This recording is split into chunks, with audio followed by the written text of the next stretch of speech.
You could have cut. Well, welcome back everyone to Dessert Week, my favorite week, and welcome to my kitchen in Cave Creek, Arizona. My name is Shay and I'm a mom of 4 kids. My absolute favorite thing in the world is dessert. And one of my favorite desserts growing up was swans. Now, we only got them on special occasions. My mom would make a fancy New Year's Eve dinner or Christmas Eve dinner and have the candles lit. And I remember even just as a very little child being able to sit at the big girl table and have these swans at the end of dinner. And they always seemed so fancy. And my mom probably only made them once a year or twice a year because they were so hard to make. Well, when I got older, my little bubble was burst. They're really simple to make, and so we started requesting them from Mom a lot more often. And it's just your basic cream puff, filled with different kinds of fillings, and this is my favorite, filled with cream cheese and the pudding mixture, with a little hint of Mom in there too with the almond flavoring. But the fun part is actually how they look at the end. It looks so fancy and so festive for any occasion. So let's get started and head over to the stove as we make our cream puffs. So cream puffs are just butter, water, flour, and eggs. Really simple.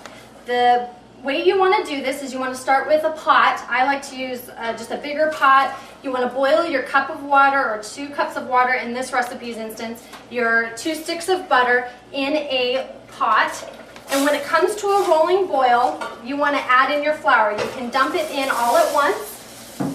And then you want to vigorously stir it. This is a get to skip the gym for the day dessert to make because you get such a workout. You just want to vigorously stir it until it becomes all well combined. You can turn off the heat when you get it all well combined.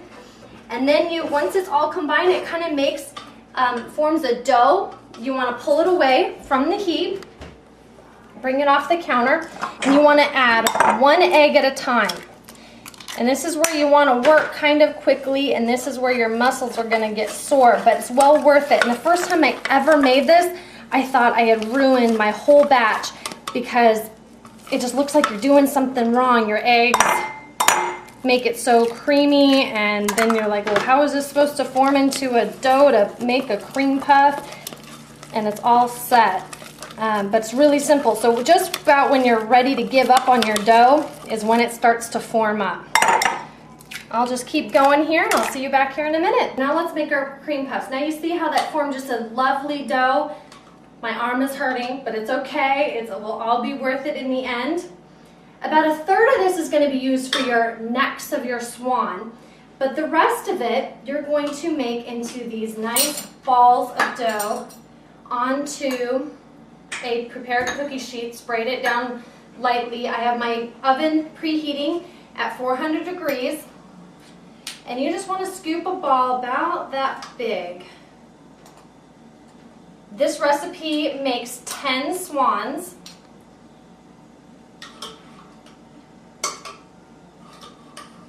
And you just scoop them out like this very carefully. Doesn't have to be perfect. This looks very tiny, but they do puff up quite a bit.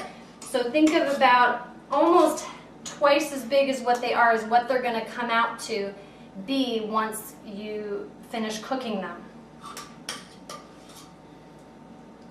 And here, careful, your pot's hot.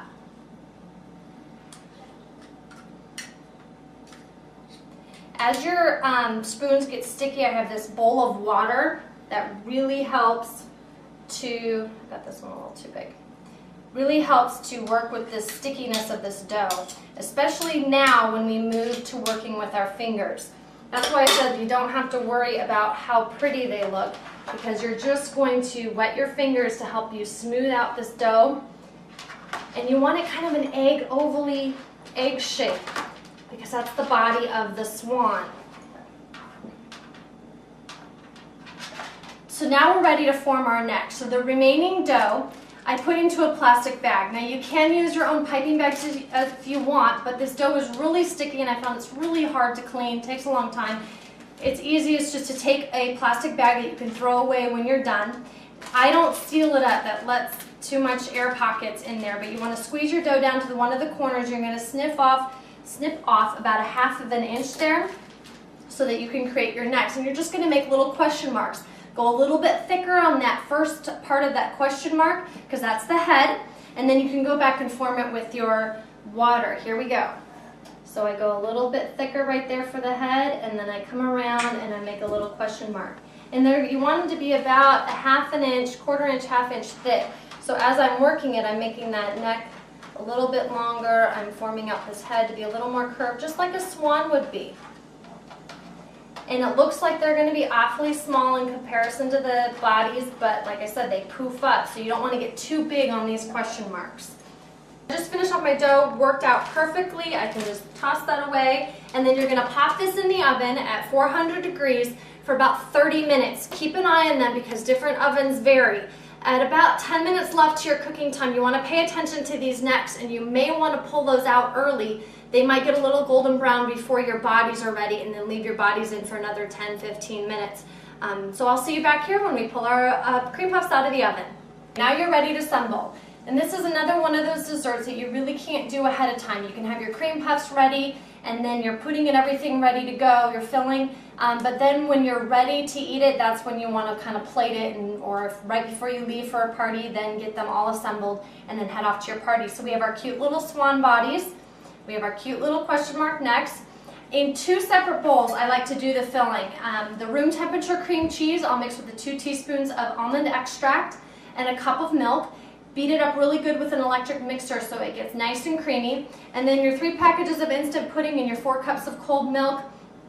Mix in a large bowl with your electric mixer just according to package directions. Combine them all together, add your 2 cups of Cool Whip so then it's nice and combined here like I've got it. And then we're ready to assemble. So you have your beautiful swan body, and you're going to cut off just a little sliver, and you want to be very delicate. Cream puffs are very delicate. Just kind of work with whatever the cream puff is telling you to do. We're just going to cut off this little sliver right here, and we're going to set this aside because this is going to be our swan wings that we cut lengthwise very carefully so that these can become the 2 swan wings. And then you have a little bit of this cream puff in here that you want to hollow out. That way you have room for your filling. So we've got our little hollowed out cream puff, and you've got your yummy almond cream cheese vanilla pudding filling. And yes, this goes against everything I believe in. There's no chocolate in this dessert, so that's why when I plate it, I use chocolate because it just wouldn't be the same. And give it a nice, generous little scoop like this. And you're going to take your chocolate syrup, and you're going to make just a nice little swirly design on your plate and set your cream puff right down in the middle.